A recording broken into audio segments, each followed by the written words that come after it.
ইন্নাল আবদাল মুমিনা ইয়ারা যুনুবাহু কান্নাহু কাঈদুন তাহতা জাবাল। ঈমানদার একটা গুনাহকে মনে করে আমার মাথার উপর একটা পাহাড়, এই পাহাড়টা আমার উপর যে কোনো সময় পড়তে পারে। ঈমানদার মনে করে একটা পাহাড় আমার উপর, ইয়াখাফু আলাই, এই পাহাড়টা আমার উপর পড়তে পারে। এই হাদিস দ্বারা বোঝা যায় ঈমানদার যখন কোনো গুনাহ করতে যায়, করার সময় তার মনের মধ্যে এই জিনিসটা আসবে, সর্বনাশ, আমার উপর একটা পাহাড়, এই পাহাড় আমার উপর পড়তে পারে। বলেন তো পাহাড় পড়লে মানুষ বাঁচে না মরে? তাহলে একজন প্রকৃত ঈমানদার ছোট্ট গুনাহকে আওয়াজ দিয়ে বলেন কিসের মতো মনে করবে?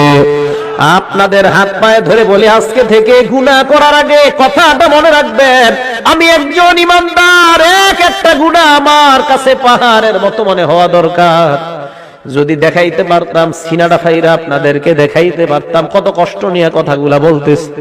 একজন ঈমানদারের উচিত গুনাহ করার আগে চিন্তা করা, আমার মাথার উপর একটা পাহাড়, আমি এই হাদিস পড়ে চিন্তা করি সর্বনাশ, পাহাড় পড়লে তো মানুষ বাঁচে না, এর মানে একটা গুনাহ মানুষকে শেষ করে দিতে পারে, একটা গুনাহ। এবার নবী বলেন ওয়া ইন্নাল ফাজিরা, পাপাচার বান্দা ইয়ারা যুনুবাহু কাযুবাব মাররা আলা আনফিহি, পাপাচার বান্দা একটা গুনাহকে মনে করে মাছির মতো, নাকের সামনে দিয়ে চলে যায় একটা মাছি, যে মাছিটা নাকের সামনে দিয়ে যায় আবার আসে, কোনো কেয়ার করে না। একটা মাছি আমার সামনে দিয়ে গেছে, গুনাহকে কোনো গুনাহ মনে করে না। পাপাচার বান্দা গুনাহকে গুনাহ মনে করে না, গায়ে হলুদের অনুষ্ঠান করে কিছু মনে করে না, সাউন্ড বক্স বাজায় গান বাজায় কোনো কিছু মনে করবে না, বিশাল বড় বড় গানের পার্টি করবে কিছু মনে করবে না। তার কাছে মনে হবে একটা মাছির ডানা আমার সামনে দিয়ে যায় আবার আসে। বলেন তো যদি ঈমানদার হয় ওই গুনাহ কিসের মতো মনে হবে? মনে থাকবে নি? এবার শোনেন, নবী বলেন যদি গুনাহ হয়ে যায় আল্লাহর কাছে তওবা করো, আল্লাহ তোমার জিন্দেগীর গুনাহগুলো মাফ করে দিবেন। হাদিসের মধ্যে নবী উদাহরণ দিয়ে বুঝায়, লাল্লাহু আফরাহু বিতাওবাতি আবদিহি মিন রাজুল নাযালা মানজিলাত ওয়া বিহি মাহলাকা। কোন বান্দা একটা সফরে বের হয়, বের হওয়ার পর ওই বান্দা সফর করতে করতে অনেক দূর যায়, যাওয়ার পর হঠাৎ বান্দা এক জায়গায় বিশ্রাম নেওয়ার জন্য সফর বিরতি দেয়। হঠাৎ আশেপাশে তাকায় দেখে কোনো মানুষ নাই, ঘর নাই, ঘর বাড়ি কিছু নাই, যেই কোনো মুহূর্তে তার উপর কোনো হিংস্র প্রাণী আক্রমণ করতে পারে, অথবা কোনো ডাকাত দল তার উপর আক্রমণ করতে পারে। আশেপাশে তাকায় দেখে কেউ নাই, কেউ নাই। এবার ওই বান্দা, তার সাথে তিনটা জিনিস আছে। এক নাম্বার মাহু রাহিলা, তার সাথে আছে তার বাহন, বাহন। দুই নাম্বার আলাইহা তাআমুহু ওয়া শারাবু, ওই বান্দার বাহনের উপর তার খানা এবং তার পানি তার বাহনের উপর। শুনেন, এক ব্যক্তি সফরে বের হয়, বের হওয়ার পর যাইতে যাইতে হঠাৎ এমন একটা জায়গায় যাত্রা বিরতি দেয়, যেই জায়গায় যাত্রা বিরতি দেওয়ার পর আশেপাশে তাকায় দেখে কেউ নাই, যেই কোনো মুহূর্তে তার জীবনটা চলে যাওয়ার আশঙ্কা। এমন একটা ভয়ঙ্কর মুহূর্তে ওই বান্দা এবার তার সাথে মাত্র তিনটা জিনিস, অবিহি মাহলাকা, প্রাণ নাশের আশঙ্কা, বাহু রাহিলা, তার বাহন আছে, খানা আছে, পানি আছে, আর কিচ্ছু নাই। বান্দা চিন্তা করলো একটু ঘুমায় নেই, ঘুম থেকে ওঠার পর আবার সফর শুরু করব। ফানামানাউমা, বান্দা ঘুমায় যায়, ঘুমানোর পর ফাস্তাই কজা, আবার জাগ্রত হয়। জাগ্রত হওয়ার পর তাকা দেখে তার বাহনটা হারায় গেছে। বাহন কি হয়েছে? হারায় গেছে। বুখারী শরীফের হাদিস। এখন বলেন তো বাহনের সাথে কি ছিল? খানা পানি ছিল, তাহলে সব গেছে। ফাস্তাদাল হাররু ওয়াল আতাশু, প্রচন্ড গরম আবার প্রচন্ড পিপাসা, পানি কই? হ্যাঁ, চলে গেছে। বান্দা চিন্তা করে সর্বনাশ, আমি আমার বাহন হারিয়ে ফেললাম, খাবার হারিয়ে ফেললাম, পানি হারিয়ে ফেললাম, কি করা যায়?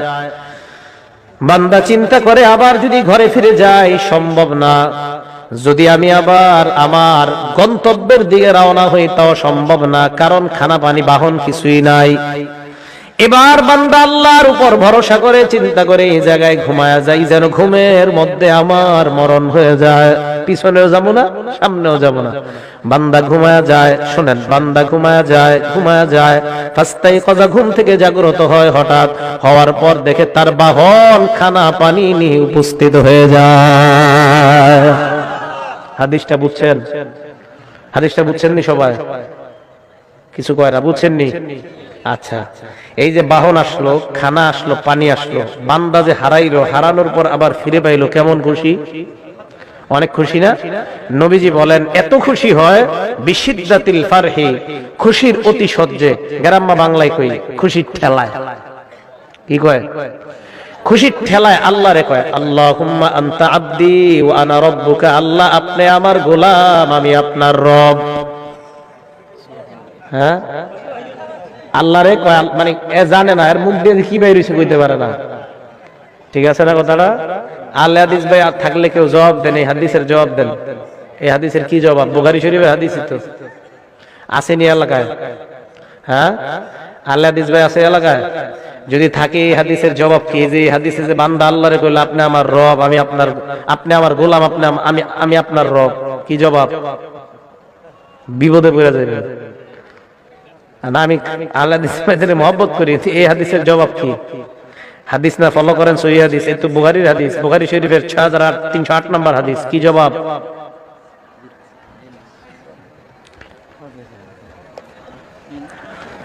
এর মানে বোঝা যায় বান্দার মাথা ঠিক ছিল না। আল্লাহরে কি বলছে বান্দার মনে নাই। বান্দা আল্লাহরে খুশির ঠেলায় বলছে আল্লাহ আপনি আমার গোলাম, আমি আপনার রব। নবী বলেন এই বান্দা হারিয়ে যাওয়া ওট, হারিয়ে যাওয়া বাহন ফিরে পাওয়ার পর যে পরিমাণ খুশি হয়, একজন বান্দা গুনাহ করার পর তওবা করলে এর চাইতে কোটি গুণ বেশি আল্লাহ খুশি হয়ে যায়। আল্লাহ এত খুশি হয় বান্দা গুনাহ করে তওবা করে আল্লাহর কাছে। তাহলে বলেন আজকে থেকে আমরা ওয়াদাবদ্ধ, গুনাহ করার পর কাউকে বলবো না, বলবো একমাত্র একজনকে। আওয়াজ দিয়ে বলেন তিনি কে? আল্লাহ। তুমি আমার হাত দিলা, পা দিলা, চোখ দিলা, মাবুদ কত গুনাহ করলাম, চোখের মাধ্যমে, হাতের মাধ্যমে, পায়ের মাধ্যমে। আল্লাহ আমার সন্তান যদি কষ্ট পায়, আমি কষ্ট পাই, মাবুদ আমিও গুনাহ করলে তুমিও তো মনে হয় এরকম কষ্ট পাও, কারণ তুমি না আমারে কত মায়া করে বানাইলা। আল্লাহ না আমারে আপনারে মায়া করে বানাইছে। আপনার ছেলে কষ্ট পাইলে আপনার কত কষ্ট লাগে, তো আল্লাহ আমারে আপনারে বানাইছে। এই হাতটা দিয়ে যখন গুনাহ, আল্লাহ বান্দা এই হাতটা তো গুনাহ করতে দেই নাই।